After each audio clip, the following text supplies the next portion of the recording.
Does my eyes deceive me? Did I just see the very early signs of praising the sun? Did I just see that? Yo! I'm excited. I'm not gonna lie. I'm pretty excited. I have been waiting so long to see it animated. Oh my god! It's happening soon. It's happening. Like, I got that bar scene at the end of the episode, and you just see this man walking. I'm like, soon. Very soon. But okay, with that being said, though, this episode of Taizai, forgive me for the delay. It's been a busy week so far. I had jury duty yesterday, and I didn't have really time to getting around to actually making this video. I've been, like I said, busy, and jury duty took my entire day up. But, this episode, oh man, there was a lot of good scenes. There was a lot of good things that happened in this episode, and some good clarification. But let's get into the elephant in the room. The Elizabeth-Liz stuff. So, at this point in time, I think, even if you're an anime only, it was very obvious that Liz and Elizabeth, they had some form of, like, similarities going on there. Like, looks department, all that. It felt like they could potentially be the same person. It's always been something that many have theorized. I mean, even in season 1, I remember seeing anime-onlys talking about maybe Liz could potentially be Elizabeth.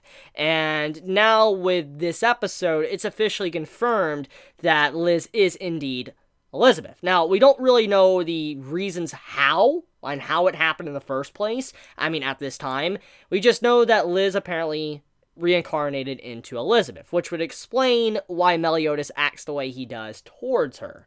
I mean, think about it like this. This man's always being a perp. He's always, grabbing Elizabeth all over her and all that, and it's weird, I admit. It's creepy and weird, and I see many have talked about this a lot, but it now makes a little bit more sense for him to be doing this, especially if it's someone that he truly loved and loved him in the past that was reincarnated. You'd probably act like that, too, to your, dead girlfriend. I mean, be real. Just be real. If your girlfriend that you loved, you knew for a while, died like that, and then you met her again, you'd be happy. So, it does make sense, in a way. It does kind of clarify why he acts like that, but also, it makes us wonder, how did it happen, and what is really going on with Elizabeth? We do know that Elizabeth has the ability similar to the Druids. It's even stated in this episode that whatever is going on within Elizabeth, it's very similar to the Druids. Like, she has a power sleeping within her. Now, she doesn't necessarily unlock it in this episode. It's even stated that apparently her training fell flat, she wasn't able to accomplish anything, and she feels very upset because she's going to potentially be useless. Now, I could see many being a little bit upset with this segment, because when it comes to shonen series and female characters, usually female characters aren't really given a lot of screen time, or when they are, they're very flat. They're usually damsel in distresses, and that's all they really resort or end up as. And it's not necessarily the case. I'm not going to go into details or anything, but do not worry, you're not going to have a carbon copy or standard thing for a female character in the shonen. She's not going to be like a typical female shonen character.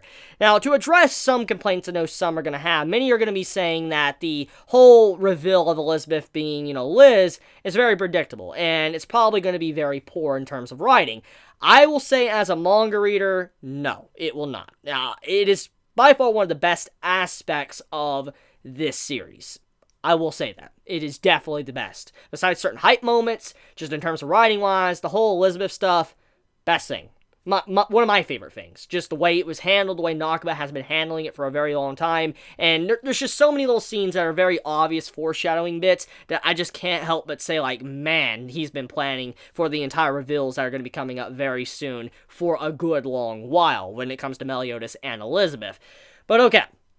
We also get a little bit of scenes to what's going on with the commandments, what they're trying to do, and what Meliodas was trying to accomplish at the end of last episode. As we know, Meliodas, he decided to declare war on the commandments, and he kind of stirred them up a little bit. It's kind of like he poked a beehive, and everybody was like, why would you do that? Why would you poke a beehive? Why would you go to the commandments and do this? He's like, look, the reason why I did this is because we need them to split up.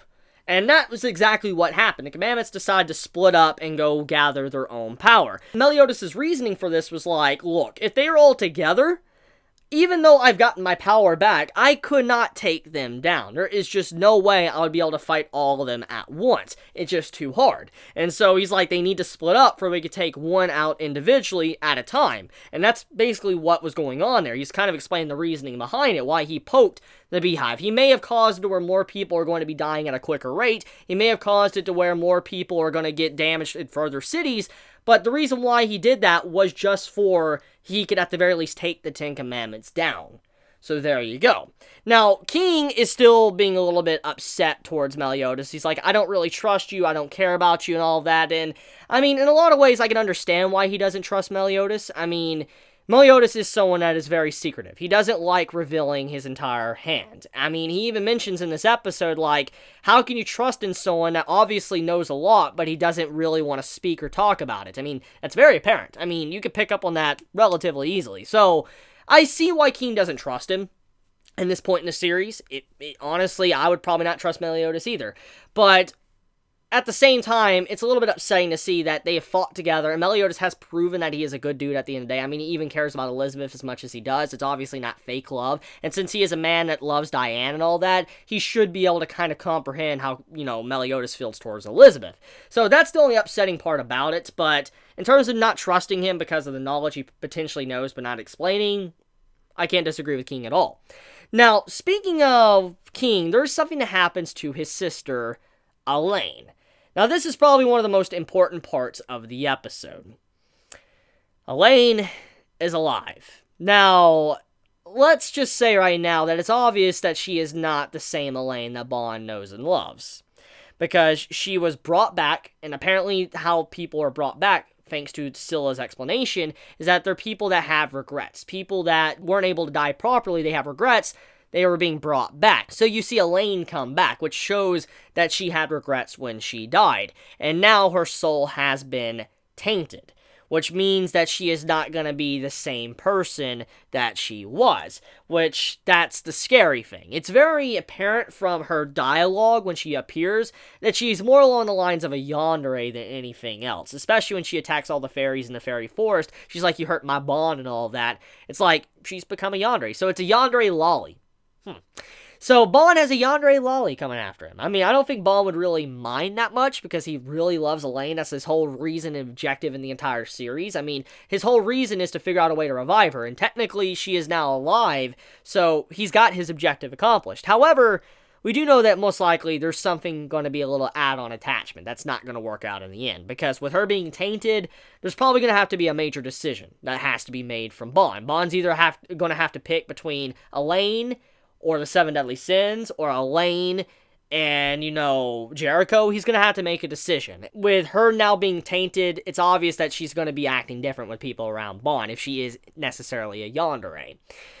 Her outfit change. I always viewed her outfit as a different color for some reason. I don't know. I never viewed her outfit as black for some reason, but it being black, I guess it does fit. It definitely explains that, or lets us know that she is evil. She is an evil, fairy now. She's an evil lolly. She is not, a good person anymore. I guess that's kind of what the outfit was trying to show. It's very apparent because of that, but I never viewed her as someone wearing a black dress. I don't know. I just felt like it always was like a different color or something, maybe like a red or whatever, but it turns out it was black. So, yeah, how do you all feel about that? Anime onlys, how do you feel about Elaine being brought back? Do you think it's going to work out in the end, or do you think it's going to lead to tragedy between Bond and Elaine? Is he going to have to watch his girlfriend die again? Let me know. Now, next thing to really get into, I guess let's talk about Estarossa. So, it's clarified in this episode that Estarossa is the brother to Meliodas and Zeldris. So, there you go. So, it's not just Zeldris that looks like a mini Meliodas but with black hair or whatever. Estarossa, which looks like an adult Meliodas, he is also a brother. Which, design-wise, makes sense, but now that's clarified, letting us know that there is 3 brothers attached to Meliodas. Well, Meliodas, Zeldris, and Estarossa. They're 3 brothers, and they have some beef, obviously, with each other. And also get to see a little bit of Esther Rose's abilities or whatever he might be potentially capable of when a bird lands on him and it just explodes. It pops like a bean or whatever. And it's disgusting looking. And I'm actually very surprised that that was added into this episode. I figured something like that would be censored, but it was shown. So props. Props there. Props to you, A1 Studios. I figured you would completely axe that from, the anime adaptation. And we also get a couple other character introductions. We get, certain character introductions overall that are going to be facing Fraudrin very soon. And that's pretty much about it when it comes to this episode. So let me know your thoughts in the comments below. I mean, how do you feel about this week's episode? Did you enjoy it? Did you hate it? Please be honest in the comments below. And I love you guys. Please be safe. Chibi out.